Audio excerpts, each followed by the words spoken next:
सबसे पहले खबर हमने रोक लो यार, तुम 1 मिनट बात करो। 1 मिनट रुक जाना भाई। चंद्रशेखर, आप यहाँ क्यों आए हैं? मैं यहाँ जिस समाज ने सड़कों पे उतर के इस केंद्र की सरकार को और सुप्रीम कोर्ट में बैठे जजों को ये बताने का काम किया है कि समय बदल गया है, अब अगर हमारे अधिकारों पे कहीं से भी हमला होगा तो हम लोग चुप बैठने वाले नहीं हैं। उसी सरकार को ये बताने कि जब समाज सड़कों पे रहेगा तो उनके नेता भी बंगलों में महलों में नहीं बैठेंगे, वो भी सड़कों पे रहकर समाज का संरक्षण करेंगे। जिस तरह से पूरे देश में भीम आर्मी आजाद समाज पार्टी के लोग जिला मुख्यालयों पे सड़कों पे उतर के संवैधानिक तरीके से अपना ज्ञापन दे रहे हैं, अपनी बात रख रहे हैं, बंद को सफल बना रहे हैं, ऐसे ही कार्यकर्ता के तौर पे हम दिल्ली में अपनी ड्यूटी को अदा कर रहे हैं। हम दिल्ली के जंतर मंतर पे पिछले कई घंटों से अपने आंदोलन को मजबूत कर रहे हैं और ये संदेश दे रहे हैं, सारी चीजों पर नजर भी रख रहे हैं कि हम इस आंदोलन से पीछे हटने वाले अब नहीं। कुछ लोग कह रहे हैं आप विरोधी भी हैं बंद की। मैं सरकार का विरोधी तो हूं। मैं आपको बताना चाहता हूं कि सबसे पहले पार्लियामेंट में मैंने इसका ललकार कर विरोध किया और सरकार को चैलेंज किया कि सरकार अब आंखें खोल ले, अब वो दिन नहीं रहे 2 अप्रैल 2018 दोहराने का मौका न दे।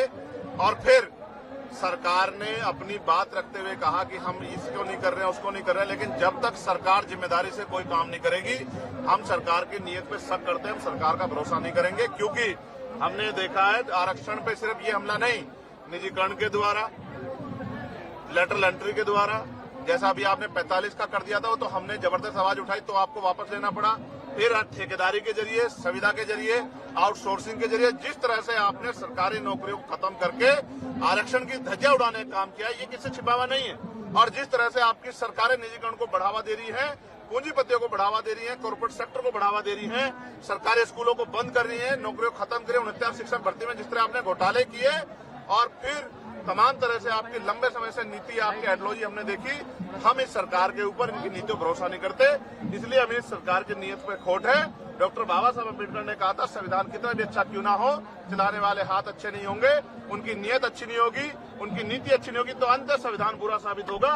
इसलिए आज हम ये नीला झंडा लेके आते हैं, किसी भी कीमत पे सरकार के हथकंडों को, सरकार की बुरी मंशा को, सरकार के षड्यंत्रों को कामयाब नहीं होने देंगे। एक और बात, अगर सरकार कहती है कि बंटवारे की बात, वो कुछ देने की बात कर रहे हैं, तो मैं आपको विश्वास दिलाता हूं, मैं चंद्रशेखर आजाद, बाबा साहब अम्बेडकर, मान्यवर काशीराम साहब, मान्यवर दीना भाना वाल्मीकि जी के मिशन का सिपाही, मैं आपको विश्वास दिला कहता हूं, ये हमारे भाइयों की बात है। हम अपने भाइयों से इस आंदोलन के बाद टेबल टॉक करेंगे, उनकी समस्या को सुनेंगे, अपनी बात भी रखेंगे और मिलकर अपनी समस्या का हल निकालेंगे।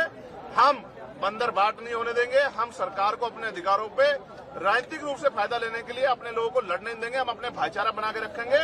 और फिर मैं कह रहा हूं, मैंने 1.5 साल पहले मांग उठाई थी कि जो जिन जातियों को अवसर नहीं मिले, जब 10% आर्थिक आधार पर आरक्षण आप सामान्य जाति के बच्चों को दे सकते हैं, सामान्य जातियों को दे सकते हैं, तो 10% आरक्षण आप अति पिछड़ी और अति दलित जातियों को क्यों नहीं दे सकते? सरकार की मंशा ही कभी ये नहीं थी। सरकार की मंशा तो जातिगत आरक्षण को खत्म करने की है। सरकार की मंशा तो जातिगत आरक्षण को खत्म करके, हमारी संवैधानिक ताकत खत्म करके, आर्थिक आधार पर आरक्षण लागू करके अपने लोगों को फायदा देने की है। सरकार की मंशा तो लेटर एंट्री करके हमारे लोगों को सिस्टम से निकाल के अपनी विचारधारा के लोगों को सिस्टम में बिठा के और पॉलिसी मेकिंग में जब उनके लोग बैठे होंगे तो हमारे लिए पॉलिसियां नहीं बनेंगी। इसलिए हमें सरकार की नीयत पे खोट है। हम अपने भाइयों के साथ खड़े हैं। अगर हमारे भाइयों को हिस्सा देने की बात आएगी तो हम अपना हिस्सा भी उनको दे देंगे, लेकिन सरकार की नीयत के खोट को और सरकार की प्रणालियों को हम लोग लागू नहीं होने देंगे। और अभी ये आंदोलन खत्म नहीं हुआ है। आज तो संपूर्ण भारत में भारत बंद जारी है, लेकिन 11 सितंबर को जो हमने दूसरा चरण इसका बुलाया दिल्ली में, उस दिन हम सरकार को घुटने टिकवा देंगे। अगर आज सरकार ने घुटने टेके, उसके बाद जब पार्लियामेंट का सेशन चलेगा, आप मेरी बात को याद रखना, हम सरकार को घुटने टिकवाने के लिए इतनी बड़ा जन समर्थन यहाँ दिल्ली में जुटाएंगे कि सरकार की आंखें खुल जाएंगी, नींद खुल जाएगी और हम अपने आरक्षण पे, अब अपने अधिकारों पर किसी भी तरह की जो है हमला बर्दाश्त नहीं करेंगे।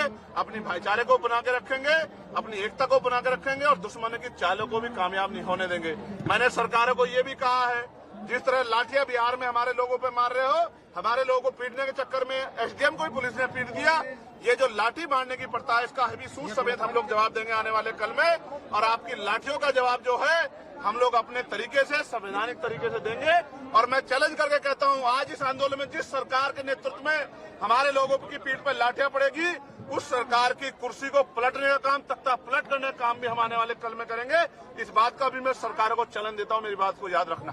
चंद्रशेखर जी, जो 2000 इलेक्शन में अभी पार्लियामेंट के जो इलेक्शन हुआ है, उसमें जो लोग संविधान की कॉपी लेकर घूम रहे थे, आरक्षण और संविधान को बोले थे कि आरक्षण खत्म कर दिया जाएगा, और वो आज वो कहाँ दिखाई दे रहा है? देखिए, मैं आज अपने समाज के संरक्षण के लिए, समाज के आवाज को मजबूत करने के लिए सड़क पर उतरा हूं। आज मैं किसी को कुछ नहीं कहना चाहता।